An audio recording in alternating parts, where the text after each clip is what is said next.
जब से अयोध्या में एक स्तंभ निकला है और जिसे हिंदू समाज के लोगों ने राम मंदिर का अवशेष बताया, लेकिन बाद में कुछ समय के बाद जब उस जमीन को समतल किया जा रहा था तो उसमें तमाम उसी तरह के स्तंभ निकले जो बुद्ध अवशेष है। और जब से बौद्धों ने इस बात की मांग उठाई है कि ये राम मंदिर के अवशेष नहीं बल्कि ये बौद्ध अवशेष है, जब से समूचे हिंदू समाज में बौखलाहट पैदा हो गई है। क्योंकि जिस चतुराई से, जिस होशियारी से नीचे से लेकर के उच्चतम न्यायालय तक ये बात यानी न्यायालय ने यानी अपने आदेश में कही कि ये जमीन राम जन्मभूमि रामलला की भूमि है, ये राम मंदिर के लिए दी जाए और यही एक जमीन का भाग जो है मुस्लिम समाज को दिया जाए, वो अब आपकी मस्जिद बना ले। मैं आप सभी को ये बताना चाहता हूँ, अखिल भारतीय भिक्षु महासंघ का राष्ट्रीय अध्यक्ष, बुद्ध गया मुक्ति आंदोलन समिति का राष्ट्रीय अध्यक्ष, बुद्ध शांति मिशन ट्रस्ट ऑफ इंडिया का राष्ट्रीय अध्यक्ष होने के नाते से आप सभी को ये बताना चाहता हूँ कि विगत 1992 से हम लोगों ने बुद्ध गया के महाबोधि विहार को लेकर के जो जन आंदोलन शुरू किया पूरे देश में, जिसमें पहली बार 1998 में सचिव बना उस महाबोधि विहार का भिक्षु प्रज्ञा सिंह। यहाँ ये बताना निश्चित है कि भारत की धरती पर हमारा देश जब से स्वतंत्र हुआ है, हर मजहब के, हर धर्म के, हर संप्रदाय के व्यक्ति को अपने धार्मिक स्थलों का प्रबंधन करने का पूरा अधिकार है। मस्जिद की व्यवस्था इस्लाम के जानने वाले लोग करते हैं, चर्च की व्यवस्था चर्च के फादर करते हैं, गुरुद्वारे की व्यवस्था ज्ञानी करते हैं, इसी प्रकार से मंदिरों की व्यवस्था ब्राह्मण पुजारी करते हैं और बुद्ध विहार की व्यवस्था में जो है वो भिक्षु उसके भिक्षु प्रभारी होते हैं। लेकिन खेद के साथ कहना है कि स्वतंत्र भारत की धरती पर जहाँ संविधान सभी को न्याय समानता के आधार पर देता है, वहाँ आज भी बुद्ध गया का महाबोधि विहार का पूर्ण प्रबंधन बौद्धों के हाथ में नहीं है, बल्कि उसमें 4 हिंदुओं की भागीदारी है। लगता है हिंदू समाज अपनी कट्टरता से, अपनी दादागिरी से, अपनी गुंडागर्दी से किसी भी मजहब के, किसी भी संप्रदाय के आदमी के ऊपर हावी होना चाहता है। और वो समाज ये चाहता है कि हम जो कहें उसी को ये स्वीकार करें। भगवान को किसी ने नहीं देखा, लेकिन ये चीख चीख के कहती है भगवान है, भगवान है। अगर भगवान कहीं है तो उसको सामने खड़ा करो ना। वहाँ वो जमीन रामलला को दी गई, वहाँ राम स्वयं क्यों नहीं आए? जब वो राम की जन्मभूमि थी, राम वहाँ पैदा हुए थे, तो राम को आना चाहिए था अदालत में और ये कहना चाहिए था कि अदालत ने जो फैसला दिया है उससे मैं बेहद खुश हूँ और ये इसको मैं स्वीकार करता हूँ। बजाय इसके वहाँ रामलला नजर कहीं नहीं आए। रामलला के जो पुजारी थे, समर्थक थे, भक्त थे, वो लोग जो केस लड़ रहे थे। प्रश्न जी हाँ ये है, झगड़े का मूल जो था वो था who is the real authentic, who is the real owner of this land, यानी कौन है इस जमीन का असली मालिक। बजाय उसके उच्च न्यायालय के जजों ने ये फैसला दिया, इसको 3 भागों में बांट दिया। फिर उच्चतम न्यायालय के न्यायाधीशों ने ये फैसला दिया कि ये रामलला को दी जाए, यहाँ जमीन जो है उनको मस्जिद के लिए दे दी जाए, फिर उसको अखाड़े वालों को दे दी जाए। अभी तक ऐसा फैसला दुनिया में कभी नहीं हुआ। इसका मतलब ये नहीं है कि मैं अदालत द्वारा दिए गए फैसले का कोई विरोध कर रहा हूँ, बल्कि विरोध तो भारत के उन तमाम लोगों ने किया। पता नहीं किस किस ने क्या कहा। मैं यहाँ ये कहना चाहता हूँ कि ब्राह्मण संस्कृति के मानने वाले लोग जो बुद्ध के सामने खड़े नहीं हो पाए थे, ब्राह्मण समाज के वो लोग जो बुद्ध के तर्कों के सामने उनकी बातों का उत्तर नहीं दे पाए थे, बौखला करके उन्होंने बुद्ध के महापरिनिर्वाण के बाद अंतिम बृहदत्त राजा का कत्ल करके पूर्ण रूपे बौद्ध धर्म को नष्ट करने का जो संकल्प किया वो आज भी उनका अधूरा है। वो कहते हैं चाहे जो है जमीन नासिक की हो वहाँ भी 5 पांडव गए, चाहे बुद्ध गया का महाबोधि विहार हो 5 पांडव वहाँ भी मौजूद है। इसी प्रकार से अन्य जगह पर भी बताते हैं कि वो जो है 5 पांडव है, तो ये 5 पांडव वहां गए जहां जहां बौद्धों के अवशेष है या बौद्धों के चिन्ह मिलते हैं। यहाँ एक बात बहुत ही यानी आश्चर्यचकित है, वो क्या है, क्या गांधी के सिर पर टोपी लगाकर ये कहा जा कि ये पंडित जवाहरलाल नेहरू है तो कोई इस बात को स्वीकार करेगा, या हमारे देश के प्रधानमंत्री माननीय नरेंद्र मोदी के सिर पर एक जो है विनोबा की कैप लगा करके ये कहा जाए कि ये संत विनोबा भावे है तो लोग उसे स्वीकार करेंगे। लेकिन ये तो झूठ को सच मानने के लिए मजबूर कर रहे हैं और बोल रहे हैं कि नहीं, जो हम कह रहे हैं यही सच है। तुमको सोचने का अधिकार नहीं है, तुम भगवान के खिलाफ 2 शब्द नहीं बोल सकते हो।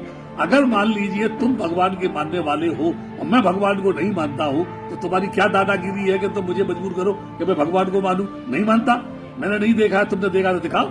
वो भगवान कौन सी भाषा बोलता है, वो भगवान कौन से मकान में रहता है, वो भगवान कौन से कपड़े पहनता है, वो भगवान के पास कौन कौन लोग रहते हैं, उस भगवान का क्या आदेश है, उस भगवान का रहन सहन क्या है, वो भगवान खाता पीता क्या है। ठीक इसी प्रकार से उन देवता पर प्रश्न पैदा होते हैं।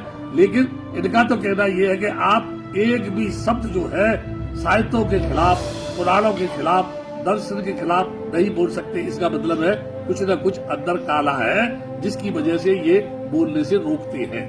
मैं एक बात यह स्पष्ट कर रहा हूं, सारी दुनिया जानती है, त्रिपिटक के जानकार लोग जानते हैं, पाली साहित्य के लोग जानते हैं। बल्कि इसे कहने से पहले एक बात स्पष्ट कर दूं, 16 गवाह थे राम जन्मभूमि विवाद को लेकर के। उसमें 12 ने ये कहा कि सही में ऐतिहासिक कोई ऐसा दस्तावेज नहीं है जिससे ये कहा जा सके कि राम कभी यहाँ पैदा हुए थे। उस समय जज ने भी ये कहा था कि अदालत भावनाओं पर नहीं चलती है, अदालत सबूतों पर चलती है। लेकिन मेरी समझ में ये नहीं आया ये भावनाओं का कौन सा सबूत है। और ये कहा गया, सबसे पहले तो ये दबाव डाला गया कि मुस्लिम लोग कंप्रोमाइज कर लें। वो ये जानते थे कि मुस्लिम कंप्रोमाइज नहीं करेंगे और बार बार वो यही कहेंगे कि ये जो अदालत फैसला देगी उसे हम मान्य करेंगे, अदालत के फैसले को हम मानेंगे। इसीलिए जब पूरा लामबंद गोल ये हो गया कि अदालत जो फैसला करेगी उसे हम मानेंगे, तो अदालत ने फैसला ये दिया कि ये जमीन रामलला की है। कितनी अच्छी बात है कि पहले लोगों को लामबंद करो, उन्हें अपनी बात मनवाने के लिए मजबूर करो, दबाव डालो हर तरीके से। जब वो स्वीकार करें कि अदालत फैसला करेगी उसे हम मानेंगे, तो फिर मनचाहा जैसा फैसला दे दो। मैं अपने देश के लोगों से ये जानना चाहता हूँ, जब राम यहाँ पैदा हुए तो उनका ऐतिहासिक दस्तावेज क्यों नहीं है? अगर कोई आदमी ये कहे कि चावल खा करके आदमी पैदा हो सकता है, तो आज भी किसी महिला को चावल दे करके देखा जाए कि वो गर्भवती होती है कि नहीं। अगर मान लीजिए जल से जलंधर पैदा हो सकता है, तो आज भी इतने वर्षों के बाद कोई व्यक्ति तो जल से पैदा होना चाहिए, या गोबर से कोई गोरखनाथ पैदा हो सकते हैं, तो अब क्यों नहीं हो सकते हैं? पहले जो पैदा हुए आजकल उस तरह की पैदावार क्यों नहीं है? एक प्रश्न है, इसका लोगों के पास उत्तर होना चाहिए, उन्हें उत्तर देना चाहिए। इसके साथ साथ साकेत में जो कुछ भी निकल रहा है, अब सारे लोग परेशान हैं, क्योंकि वो जमीन ये कह रही है कि मैं बुद्ध भूमि हूँ, मेरे अवशेष है ये यहाँ पर। बल्कि मैं तो ये कहूँगा पूरे भारत की जमीन को यदि चीर कर देखा जाए तो उसमें बुद्ध ही निकलता है। यही नहीं, संसार में जितने भी प्रत्न विभाग है उनमें जाकर के अगर खोजबीन की जाए तो वहां भी सबसे ज्यादा अवशेष बुद्ध के ही अवशेष निकलेगी। फिर किस आधार पर लोग, ये हिंदू बाहिल के लोग ये कहते हैं कि ये हमारी जन्मभूमि है? बल्कि मैं तो ये कहूँगा मथुरा पूरी की पूरी बुद्ध भूमि है। 27 बुद्ध विहार थे वहां पर, इतिहास बताता है इस बात को जो है। यही नहीं, जहां जहां भी खुदाई हो रही है वह बुद्ध के अवशेष निकल रहे। केसरिया में कितना बड़ा स्तूप निकला है, क्या इतना बड़ा कहीं मंदिर निकला? क्या इतने बड़े कहीं इस तरह के अवशेष निकले?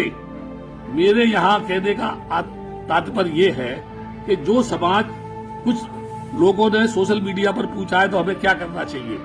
अब वक्त आ गया है हमारे देश के समस्त भिक्षुओं को एक मंच पर आना होगा, समस्त बौद्धों को एक मंच पर आना होगा। नॉर्थ ईस्ट की भावना को छोड़ करके बौद्ध समाज को एकत्र होना पड़ेगा। राजनीतिक नेता जो हैं, जो बाबा साहब के गीत गाते हैं, बाबा साहब के रहनुमा बनने की बात करते हैं, उनको भी एक मंच बनाना पड़ेगा। और बुद्ध की संस्कृति और बुद्ध की उस सभ्यता की आइडियोलॉजी को डॉक्टर अम्बेडकर ने स्वीकार किया था और ये कल्पना की थी कि मैं भारत की धरती पर बौद्धमय समाज की रचना करना चाहता हूँ। उसको पूरा करने के लिए अब वक्त ये है कि हमको अपनी आवाज बुलंद करनी होगी। क्योंकि हम अहिंसावादी हैं, हम हिंसा में विश्वास नहीं करते हैं। हमारे शास्त्रा भी जो है वो अहिंसावादी है। हमारे जितने भी भिक्षु हैं वो सब अहिंसावादी हैं। वो राम की तरह से तीर कमान नहीं रखते, कृष्ण की तरह सुदर्शन चक्र नहीं रखते, विष्णु की तरह से सुदर्शन चक्र नहीं रखते, या शंकर की तरह से त्रिशूल नहीं रखते। हम शांतवादी हैं, हम अहिंसा में विश्वास करते हैं। इसलिए जब कभी भी हम बुद्ध गया महाबोधि विहार की मांग हो अथवा ये अयोध्या की मांग हो, अहिंसात्मक पथ पर जाकर के अपनी आवाज को रखेंगे। और यही नहीं, अंतर्राष्ट्रीय स्तर पर भी आवाज उठाएंगे, अंतर्राष्ट्रीय कोर्ट में भी जाएंगे ताकि हमको सही न्याय मिल सके। यहाँ ये बात मैं क्यों कह रहा हूँ, 20 वर्ष आंदोलन चलने के बाद जब समस्या हल होने के लिए आई और नीतीश कुमार मुख्यमंत्री ने हमसे कहा कि यदि आप अपना ये सुप्रीम कोर्ट का जो पिटीशन है इसे वापस ले लें तो मैं बौद्धों को न्याय दे सकता हूँ।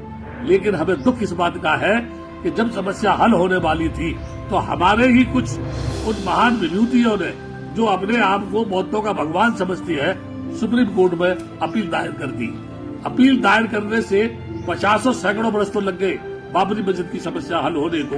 जिन लोगों ने पिटीशन दायर किया है अभी तक तो वो डायल में नहीं आया, अभी तक तो वो टेबल में ही नहीं आया। पता नहीं कब उसकी सुनवाई होगी। इसलिए समस्त लोगों से मैं ये कह रहा हूँ कि जैसे ही लॉकडाउन खत्म होगा बहुत जल्द ही हम भिक्षुओं की एक मीटिंग कॉल करेंगे और उस जगह बैठ करके मंथन करेंगे, चर्चा करेंगे। उसमें सामाजिक संस्थाओं को भी आमंत्रित करेंगे, भारतीय बौद्ध महासभा को भी आमंत्रित करेंगे, राजरत्न अम्बेडकर से भी बात करेंगे और जो धार्मिक संस्था है उनसे भी बात करेंगे। और ये हमारा आंदोलन आर पार का आंदोलन होगा।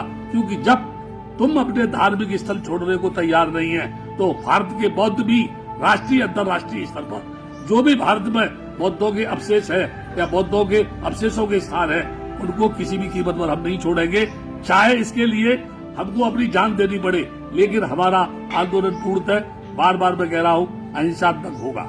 मेरा अपना चैनल, आपका चैनल, समाज का चैनल, देश का चैनल NB News 24/7 को आप लाइक करें, सब्सक्राइब करें और ज्यादा से ज्यादा इसकी वीडियो को शेयर करें ताकि हर खबर को मैं आप तक आसानी से पहुंचा सकूं। जय भीम।